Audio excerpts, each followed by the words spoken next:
Hello friends, कैसे हैं आप सब। स्वागत है आप सभी का आपके अपने यूट्यूब चैनल जस्ट वॉच पर। फ्रेंड्स, आज की वीडियो में हम एक ऐसे कंट्री की चर्चा करेंगे जो सुंदर तो है ही लेकिन काफ़ी ज़्यादा एक्सपेंसिव भी है, जहां सड़क पर चलते हुए 10 लोगों में से आपको 3-4 लोग मिलीनियर मिल जाएंगे। एक ऐसा देश जहाँ बैंकों में आपके पैसों पर टैक्स नहीं लगते हैं। फ्रेंड्स, क्या आप गेस कर पा रहे हैं कि मैं किस कंट्री की बात कर रही हूँ? मैं बात कर रही हूँ स्विट्ज़रलैंड की। स्वागत है आप सभी का स्विट्ज़रलैंड में। आइए जानते हैं कि ये कंट्री किन चीज़ों के लिए फेमस है और क्यों ज़्यादा एक्सपेंसिव है। फ्रेंड्स, आज मेरी तबीयत ठीक नहीं है, इसलिए मेरा गला थोड़ा ख़राब है, तो आपको आवाज़ थोड़ा चेंज मिल रहा होगा, इसके लिए सॉरी। पहले बात करते हैं महंगाई की कि स्विट्ज़रलैंड को इतना एक्सपेंसिव कंट्री क्यों कहा जाता है। फ्रेंड्स, स्विट्ज़रलैंड में अगर खाने की बात की जाए तो सिंपल इंडियन खाना, जिसमें थोड़ी चावल, थोड़ा दाल, थोड़ी सब्जियां, आधी रोटी, इतने खाने की कीमत होती है 40 यूरोज यानी कि 3200 रुपये। अगर आप स्विट्ज़रलैंड में अपना बाल कटिंग करवाते हैं तो आपको 50 यूरोज यानी कि 4400 पे करने पड़ेंगे। तो मेरी एक एडवाइस है कि आप जब भी स्विट्ज़रलैंड जाने का प्लान करें, वहाँ घूमने जाना चाहते हैं, वहाँ जाने की प्लानिंग आप कर रहे हैं, तो अपने देश से बाल कटिंग करवा कर जाएं, वरना आपके पैसे काफ़ी ज़्यादा खर्च हो जाएंगे। Basically Switzerland luxury watches, chocolates, highly developed tourism sector के लिए फेमस है। अब जहां हमारा इंडिया एक तरफ एग्रीकल्चरल प्रोडक्ट्स एक्सपोर्ट करती है अदर कंट्रीज में, वहीं स्विट्ज़रलैंड ये सारी चीज़ें जो हाईली वैल्यूएबल है वो एक्सपोर्ट करता है, तो उन्हें प्रॉफिट भी एग्रीकल्चरल प्रोडक्ट के कंपेरिजन अधिक होता है। फ्रेंड्स, आपको बता दूं कि कॉस्ट ऑफ लिविंग इंडेक्स में न्यूयॉर्क वर्ल्ड का सबसे एक्सपेंसिव सिटी में आता है और न्यूयॉर्क से ऊपर 6 सिटीज हैं जो न्यूयॉर्क से ज़्यादा एक्सपेंसिव हैं, और वो सारे शहर स्विट्ज़रलैंड में हैं। फ्रेंड्स, आपको जानकर हैरानी होगी कि आज से 500 साल पहले इंडिया और चाइना जैसी जो डेवलपिंग कंट्रीज थी वो ज़्यादा अमीर देश हुआ करती थी यूरोप के कंपेरिजन में। इसका कारण क्या है पता है? इसका कारण बताया जाता है कि 500 साल पहले जो ह्यूमैनिटी थी वो एग्रीकल्चर के अराउंड रिवॉल्व करती थी।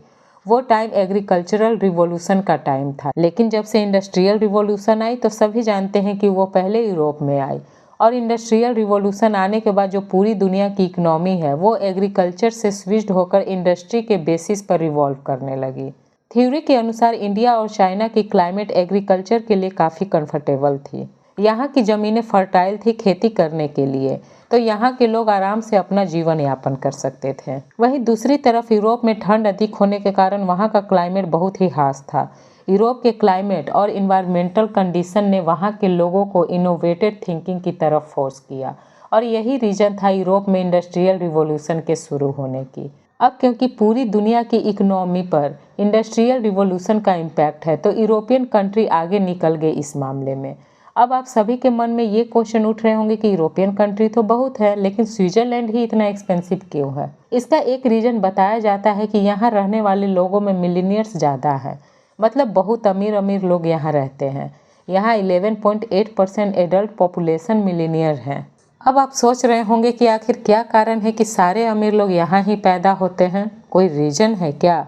लेकिन ऐसा नहीं है दोस्तों। एक्चुअली ये कंट्री मिलीनियर्स को अपनी तरफ अट्रैक्ट करती है। मिलीनियर्स के अट्रैक्शन का पहला रीजन ये कहा जा सकता है कि यहाँ टैक्स लॉज काफ़ी कम है। ये देश ज़्यादा टैक्स चार्ज नहीं करती है, तो बिजनेस करना आसान होता है लोगों के लिए। यहाँ पर टैक्स की बात की जाए तो वीएटी रेट पूरी दुनिया में स्विट्ज़रलैंड में सबसे कम है। ज़्यादातर चीज़ों पर 8% के अराउंड टैक्स चार्ज किया जाता है। रेस्टोरेंट और खाने की चीज़ों पर 7.7%, 3.8% एकोमोडेशन और सर्विसेज पर, 2.5% tax other basic daily use वाली चीज़ों पर चार्ज किया जाता है। अगर आप हमारी कंट्री इंडिया से कंपेयर करें तो आप देख सकते हैं कि कितना डिफरेंस है हमारी जीएसटी और उनके टैक्स में।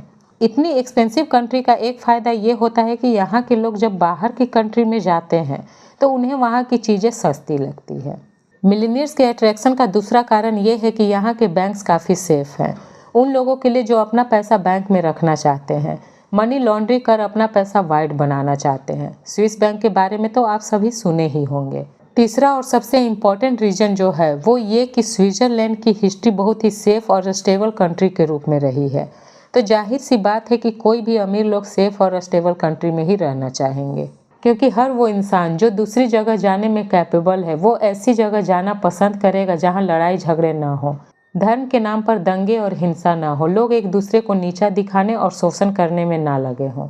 अगर आप जर्मनी से कंपेयर करें आज से 60-70 साल पहले, जब एक डिक्टेटर वहाँ था हिटलर, वर्ल्ड वार से सारी कंट्री जब जूझ रही थी, तो यूरोप के सारे मिलीनियर स्विट्जरलैंड आकर रहने लगते हैं, क्योंकि ये सेफ और न्यूट्रल कंट्री थी वर्ल्ड वार के टाइम पर। अब आप ही सोचकर देखिए कि जहाँ इतने अधिक मिलीनियर्स आकर रहने लगेंगे, वहाँ हर चीज़ की कीमत अपने आप ही बढ़ जाएगी। लोग घरों के रेंट बढ़ा देंगे, दुकानों में चीज़ों के दाम बढ़ा दी जाएगी, क्योंकि खरीदने वाले मिलीनियर्स हैं तो वो महंगे प्राइस भी अफोर्ड कर लेंगे। तो ये एक बड़ा कारण बताया जाता है स्विट्ज़रलैंड के महंगे होने का। अब जहाँ ज़्यादा अमीर लोग रहेंगे वहाँ महंगाई भी होगी। जैसे सारे हॉलीवुड न्यूयॉर्क में आकर रहना चाहते हैं, तो New York one of the most expensive city है वर्ल्ड में। वैसे ही इंडिया में मुंबई है, क्योंकि सारे बॉलीवुड मुंबई में रहते हैं, तो वो बाकी शहरों से ज़्यादा महंगा शहर है इंडिया का। तो फ्रेंड्स, अगर आप ज़्यादा पैसा बचाना चाहते हैं तो वहाँ रहिए जहाँ ज़्यादा अमीरों की संख्या ना हो। ये जस्ट एडवाइस है मेरी तरफ से। तो फ्रेंड्स, अब आप रीज़न समझ गए होंगे कि स्विट्ज़रलैंड के महंगे होने का कारण क्या है। फ्रेंड्स, आई होप वीडियो आपको इन्फॉर्मेटिव लगी होगी। अगर वीडियो अच्छी लगी तो प्लीज़ वीडियो को लाइक एंड शेयर करें और चैनल को सब्सक्राइब करें। साथ ही बेल आइकन प्रेस करना ना भूलें।